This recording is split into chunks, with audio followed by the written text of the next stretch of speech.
तो मन की कुचर बिंदी से बचा करो, ना किया करो चतर चलाकियां। वो सब कुछ एडा भोला खसम नहीं जिहड़ा मगर चलित्र ना जाने। ये घर विच वही हो बस सकती जिहड़ी सब चतराइयां भुल जावे। इतना भोला कहाँ है भगवान। आप इतने चतर चलाक हैं। दुनिया का सबसे चतुर आदमी संतों को छोड़ के, सिर्फ संत को छोड़ के, दुनिया का कितना भी चतर चलाक आदमी है, मालिक के दिए 100% दिमाग में से वो सिर्फ और सिर्फ 5 से 10% ही यूज कर रहा है। 90% तो पैक हुआ पड़ा है। उसी में मैथमेटिक्स आ गया, उसी में कंप्यूटर साइंस आ गई, चाहे वो सुपर कंप्यूटर बन गया, कुछ भी, वो 5-10% में सब कुछ बन चुका है। 90% तो वैसे ही पड़ा है। एक संत को छोड़ के, एक भक्त को छोड़ के, वो इसका दर्जा कितना भी बढ़ा सकता है। रामायण काल में कई साइंटिस्ट या जिनकी साइंस में रुचि है उनके लिए हम बताना चाहते हैं। यह माना जाता है कि आदमी 5 से 10% दिमाग को यूज करता है। कई साइंटिस्ट कहते हैं जी जब से दुनिया बनी अब तक 1-2% ही यूज किया है दिमाग। चलो हमने 5-10 कह दिया, तो क्या इससे ज्यादा भी किसी ने यूज किया? साइंस तो कहती है नहीं, पर संत कहते हैं हां किया। रामायण काल में राम ने तो कितना यूज किया, वो तो कहने क्या है, वो तो अवतार थे। रावण ने भी इस माइंड को आज से दुगना तिगुना 4 गुना तक यूज किया। सफल क्लोन ज्ञाता बना।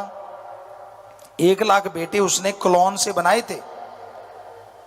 साइंस की बात करें, चंद्रमा की रोशनी से भोजन बनाना, सूरज की से तो अब बनाते हैं, आज भी बना लेते हैं। जब चाहे बरसात करवा लेना, चाहे तो दिन को रात बना देना और रात में दिन जैसा उजाला पैदा कर देना, ये उसके लिए बाएं हाथ का काम था। सोच के देखो तब दिमाग का कितना इस्तेमाल किया होगा। ये वो ऑलराउंडर टाइप था।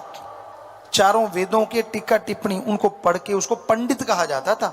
रावण पंडित, सफल राजनीतिज्ञ था, जबरदस्त था। तो उस जमाने में जहाज थे उसके पास, जहाज, रॉकेट जो चंद्रमा पे चला जाता था, कहीं भी पहुंच जाता था वो। और हैरानी ये है कि उसके जहाज और उसके रॉकेट साउंडलेस थे, आवाज नहीं आती थी उनमें, धुआं नहीं निकलता था। है ना कमाल। फिर तो मानेंगे ना आप कि उन्होंने उसका दिमाग आज से 3-4 गुना ज्यादा, यानी 30-40% उसने अपने दिमाग का इस्तेमाल किया था और उसमें इतना कुछ बना दिया उसने। कोई 100% कर ले फिर तो आप तो सोच ही नहीं सकते। ये तो कोई संत पीर पैगंबर ऋषि मुनि अवतार ही ऐसा करता है। पर आप रावण से तो ज्यादा कर ही सकते हैं ना, वो भी तो इंसान था। पर आप तो खोए हुए हैं जीवा के स्वाद में, इंद्रियों के भोग विलास के स्वाद में। खा लिया पी लिया, सुबह जाके बोतल उठाई, काम खत्म। सारे दिन का रिजल्ट सुबह निकाल के खत्म, फिर से भरना शुरू, अगले दिन फिर खत्म। यहां तक सीमित है। पैसे के लिए ठगी, बेईमानी, भ्रष्टाचार, लोभ लालच, ये खोपड़ा पैसों में ही घूमता रहता है। ऐसे कमा लूं, ऐसे कमा लूं, उसकी जेब काटूं, इसकी काटूं। या ये दिमाग में चलता है काम वासना। किसी ने कह दिया तू बड़ा सुंदर है, तो ऐसे लगता है शीशे में जाके उसको लगता है मेरा रंग रूप ही बदल गया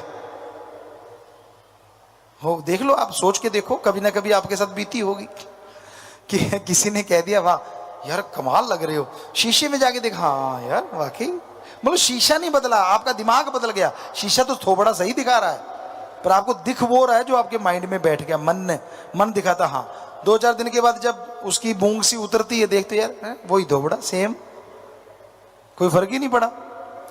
तो ये आप तो इसी में खोए हुए हो।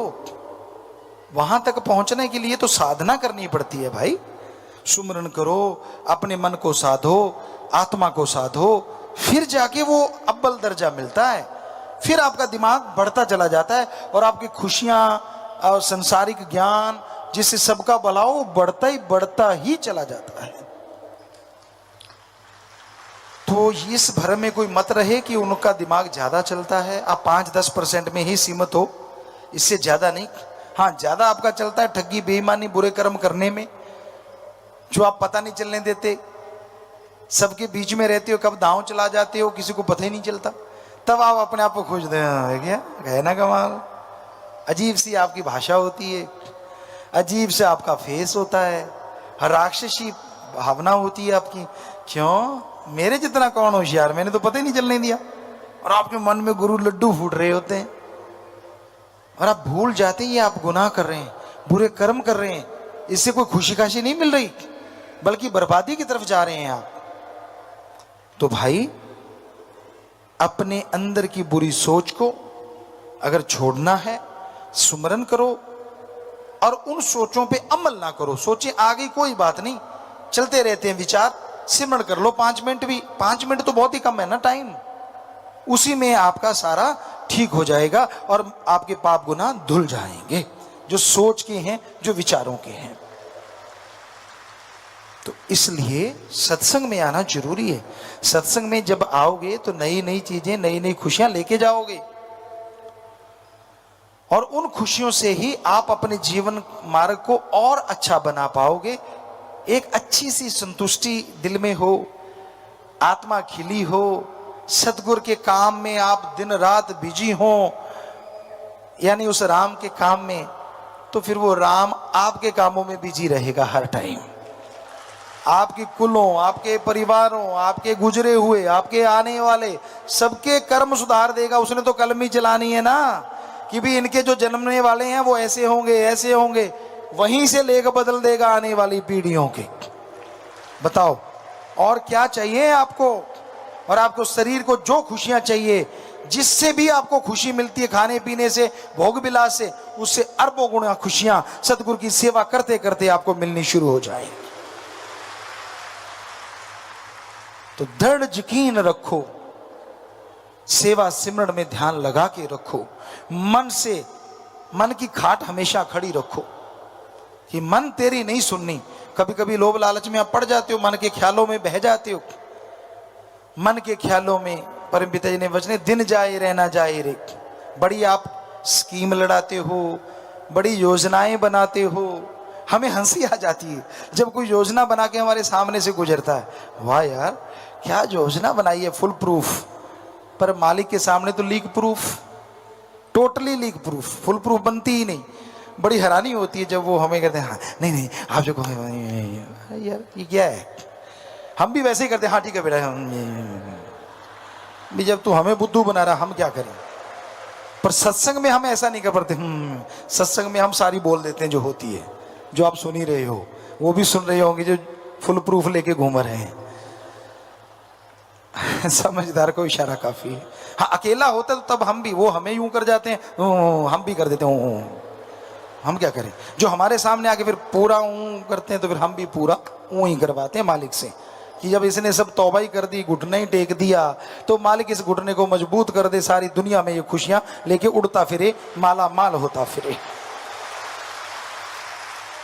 तो ये तो बेटा जैसा आपकी भावना, ऐसे तो नहीं कहा राम जरो के बैठ के सबका मुजरा ले, जैसी जिसकी भावना तैसा ही फल दे।